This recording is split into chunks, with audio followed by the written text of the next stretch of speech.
على كده بص بص بص بص بص بص بص بص. الله اكبر. وايه؟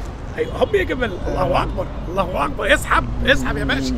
عدنان بيحلل حلو فتح عندنا في فيصل في الطلبيه جنب قصر المندي، وطبعا كان لازم نجربه. هل هيكون بنفس جوده الفروع الثانيه اللي في مصر الجديده وفي مدينه نصر، ولا الجوده هتقل عشان هنا في فيصل؟ وانا ما بعتمدش. بدات اول حاجه بام علي اللي كانت نازله سخنه وما كانش مركونه عندهم، وعليها طبقه من القشطه كانت غرقانه فيها. كل ده فوقيه كميه كبيره جدا من البندق، والصراحه الطعم كان فوق العظمه بشويه، والقشطه كده كانت عامله حاله غريبه. انتوا شايفين كده كميه القشطه عامله ازاي؟ متخيلين كميه الدسامه؟ الطعم بتاعها كان في الجون صراحه. والطاجن ده كان سعره 65 جنيه، وطبعا كان لازم نجرب الرز بلبن ده اصل الحلو عنده، وطلبناه ساده عشان نستطعم صح طعمه. وكعاده المحلات الكبيره الوش مكرمش وسكره كان مظبوط، لا ده مظبوط بالشعره، تحس انه معمول بقشطه مش بلبن. عارفين الرز بلبن اللي احنا بنعمله في البيت؟ ايوه بالظبط، هو ده نفس الطعم. الطبق ده كان عامل 17 جنيه، وانا شايف ان سعره كويس جدا كسعر مقابل منتج. من الاخر الطبق ده في الجون بجد. وده بقى الجديد هناك، طاجن بطاطا في الفرن، وده بقى بيتقدم بارد وطعمه مميز جدا. البطاطا معموله بصنعه كده ومتخدمه صح، وسكرها كان مظبوط، والطبقه اللي على الوش دي كانت عالميه. الطاجن ده كان عامل 30 جنيه وطعمه جامد.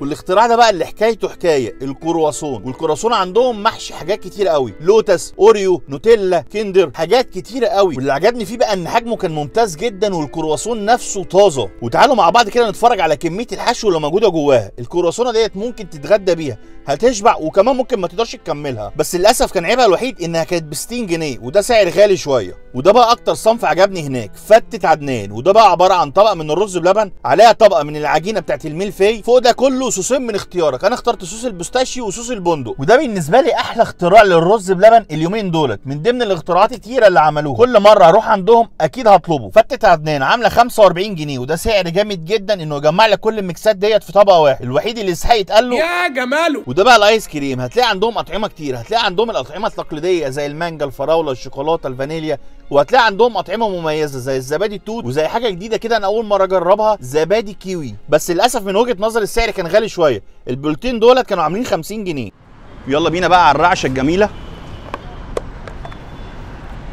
رعشه عدنان بتنزل باربع صوصات مختلفه، وطالما طلبنا الرعشه يبقى لازم ناكلها من ايد هم يا جمل. هم يا جمل احلى عدنان حبيب قلبي. عايزك بقى كده انا عايز اكل كده. عايز تاكل؟ ايوه. اول حاجه هنا عايزك تدلعني. عندك الفستق، تمام، البندق، اللوتس، والاوريو. تحب انت ايه؟ ادينا بندق الاول يا ريس. ادينا البندق. اللهم بارك. الله تعالى كده بص بص بص بص بص بص بص بص. الله اكبر. وايه؟ ايوه هوب يا جبل. الله اكبر الله اكبر. اسحب اسحب يا باشا.